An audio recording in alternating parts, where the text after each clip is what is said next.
Welcome to Business Game Changers. I'm Sarah Westall. Question: what happens when you cheat on an election in an obscenely obvious way in front of the entire world? Well, the answer is you get an army of software engineers that know how to analyze the data, write code to break it down, and compare every transaction, and then show the entire world what has really happened. The world is filled with bright software engineers who can break down and analyze transactions very easily. It's not rocket science, especially for them, and it can be proven. It just takes time and some initiative. Fortunately, this work is occurring right now, and the first batches of analysis is coming out. Authorities, President Trump's attorneys, need to take notice, as this is 100% provable given we have the transactional data. Teams of others could easily verify results, and it can be taken to court to prove the case of fraud. And more importantly, who actually won the election. Further, with transactional data, which we have, analysis can prove every race in the country and see if there was a much larger red wave, as many of us suspect, thus changing many more congressional seats and seats in the Senate. It wouldn't be a close Senate. I am very certain of that if we look at and audit this entire race across the entire country. I recently posted analysis from Truman Black, which was initially posted on the Donald.win website. And there's a group of mathematicians and computer scientists, computer engineers working on this, and they have put out their initial analysis. And what you will see is that massive amounts of votes were changed from President Trump to Biden, as everyone has been suspecting. But further, other votes were removed altogether without reason. As with any analysis, it's important to check the work to ensure it has been completed properly without errors. There is more to do, but fortunately, people all over the world are working on this. And I have one report from an independent news site called No Q Report, and this is what they say. We are going through the data now, but everything we have combed through so far seems to check out. For example, in Georgia, there appears to have been 17,407 votes switched. Biden is currently leading in Georgia by 14,148 votes. So that means that Trump would win based on this. Pennsylvania is even worse, with over 1 million votes either switched or lost. So what do votes lost mean? That means that they just dropped out. So I think they lost a lot of votes because they had to make up for the fact that there was so many more votes cast for Biden that there was too many votes total. You know, they needed to make it look like the percentage of people that came out for the election wasn't over 100%. So they had to lose votes.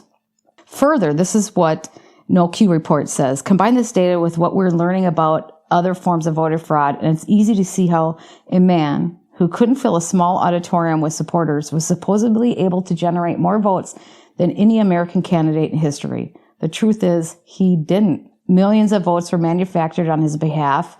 He or someone else on his behalf used the hammer and scorecard to steal this election.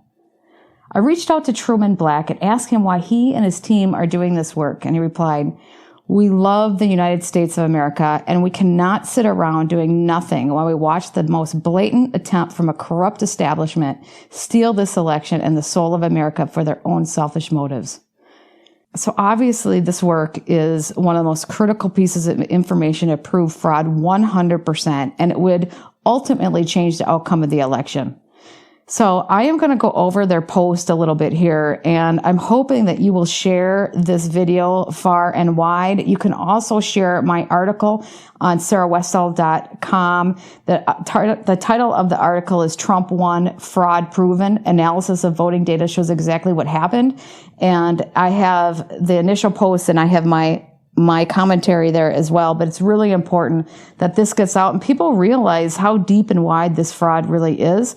But let me read some of this stuff so that you can see what they did. And he says, everything you're about to read is verified, and it was made by this Centipede. It's a person that was involved in their work. They want you to download and make copies, blah, blah, blah. Okay. What they did is they looked at every state that used the Dominion voting system so far. They're going to go farther and look at all the states, because there's two things happening here. It's not just the states that have the Dominion voting systems. It's also the states that use the regular internet, because the hammer goes in and they are flipping votes. So it's a combination of a lot of things. And it's not just if they had a private network that also could be hacked, the hammer and the scorecard could go in there and flip votes in transit, not just when it was parked at the Secretary of State or in the actual voting machine. So there's multiple places where the votes were being flipped. But anyways, they were looking at the states that had the Dominion voting systems in place. And Pennsylvania, they had 220,883 votes switched from Biden to Trump, and they lost 941,248. So obviously this would change the outcome of the Pennsylvania election to Trump. You have New York that lost 623,000 votes. You have Minnesota, which switched 2,700 votes, but they lost 195,650 votes. You have Georgia, which switched 17,407 votes and lost 33,574 votes. Obviously, that would flip the state of Georgia. Virginia, maybe that would flip too. 12,163 switched with 789,023 votes lost. I mean, how many of these states would flip? There's obviously a lot more analysis to be done, but so much that has been verified already. And now you count in all the mail-in ballots and you count in everything else that's going on. This is just a crazy stolen election. I also got an article that was on the State of the Nation independent news site, and they're analyzing the fraud that occurred across the state, and that because they tried to steal the election, the Constitution and other court cases show that prohibits them from winning at all. If there is nationwide election fraud and there is a scheme that is showed, that prohibits them from winning the race at all. There's a case from the Supreme Court in 1878 that fraud vitiates everything, it says. By category asserting that fraud vitiates everything, the SCOTUS affirms that perpetrating fraud undermines the entire endeavor, the whole contract, the complete judgment, the final result, or the election outcome, etc. Once the fraud is proven, the enterprise in its entirety, such as a POTUS candidacy or campaign, has been irreparably tainted and any result is invalidated. In other words, if it was only the Michigan vote was stolen by Team Biden, their victory would still have to be nullified, since fraud vitiates everything. Vitiates in this legal context means negates, quashes, annuls, invalidates, revokes, and abrogates.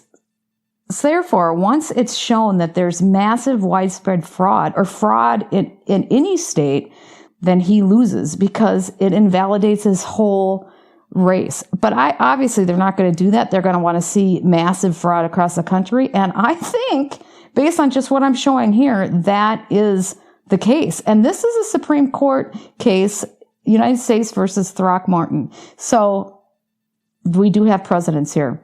So I'm hoping you can share this video or look at my article and share that as well. These are very provable facts that fraud has been done. I know many people are focusing on the mail-in ballots, and there's a lot of fraud there. There's been hundreds of affidavits signed, but this is proof based on the computer, the data analysis coming from the software. So this is another angle that makes this whole thing invalid. So thank you very much for listening, and thank you so much for sticking with me through this hard time.